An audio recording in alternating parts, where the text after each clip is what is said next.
When using a lift table, you always want to make sure you have a firm hold on your dog or your animal.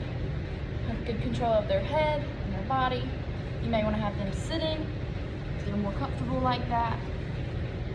You just want to slowly lift the table.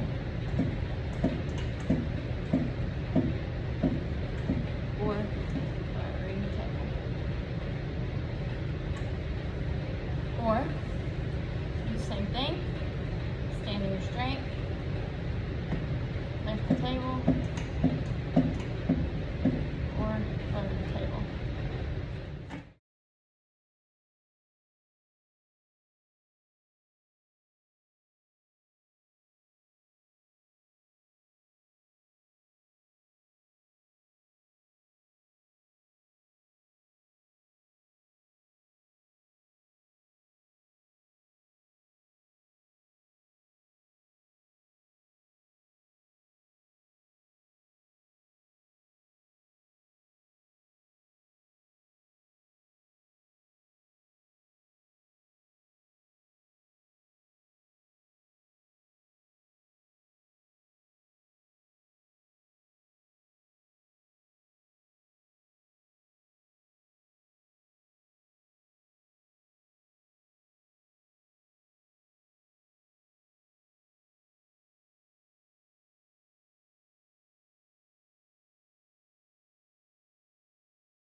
Kitty burrito.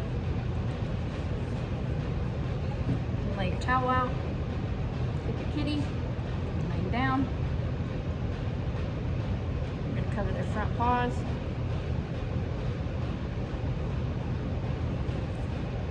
Take one side, fold it over the other.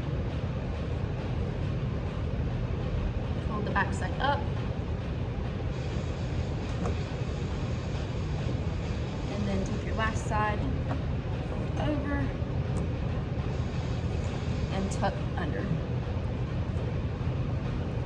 That is your little kitty burrito. For jugular or cephalic venipuncture on a kitty, you're going to want to scruff them and hold their front legs and hold them off the edge of the table like this, or to hold off on the cephalic vein. That you would scruff, lay them on their side, grab their back legs, and stretch them across your forearm. If you need to get blood from a medial saphenous vein, you can take your kitty and scruff them, lay them on their side, hold their back legs, and stretch them across your forearm, like so. I'm going to hold off that medial saphenous vein and hold their tail, like that. And you might want to give a gentle shake to keep them distracted, or a gentle scratch.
So for your intravenous sites, you have your jugular vein, which would be along his neck, here, on both sides of the trachea. You have your cephalic veins. You have your saphenous veins. outside of the legs. And then you have your medial saphenous veins on the inside of the legs. When handling for an exam, you can do, it's almost like a squish bunny method, where you hold her in the crook of your elbow, hold her like a little football, and just let her sit there. That. Or you can use a towel to your advantage.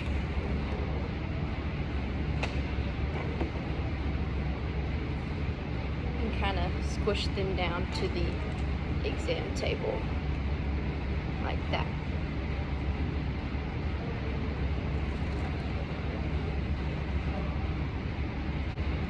So when carrying rabbits, you always want to ensure that you're supporting their back and their hind legs. So I'm going to take her head, put it in the crook of my elbow, put my hand under her belly, and support her back legs.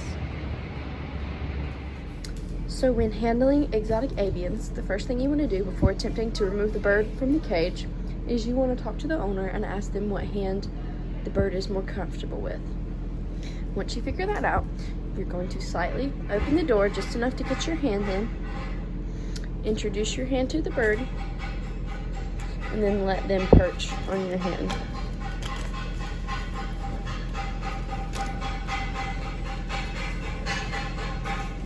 You're going to cover their toes with your thumb, making sure they can't fly away, and then guide them out the door.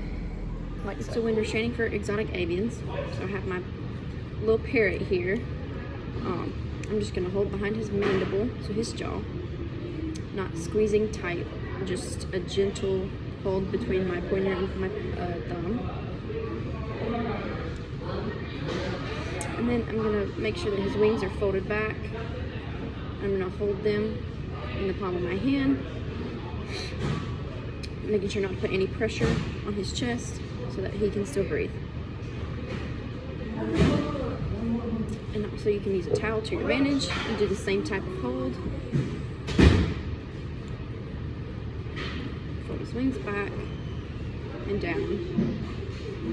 And then wrap with a towel so he's not trying to grab you with his feet. And he can bite the towel as well if he needs. So another way you can use a towel to your advantage is if you need to access like the lower portion of the bird's body.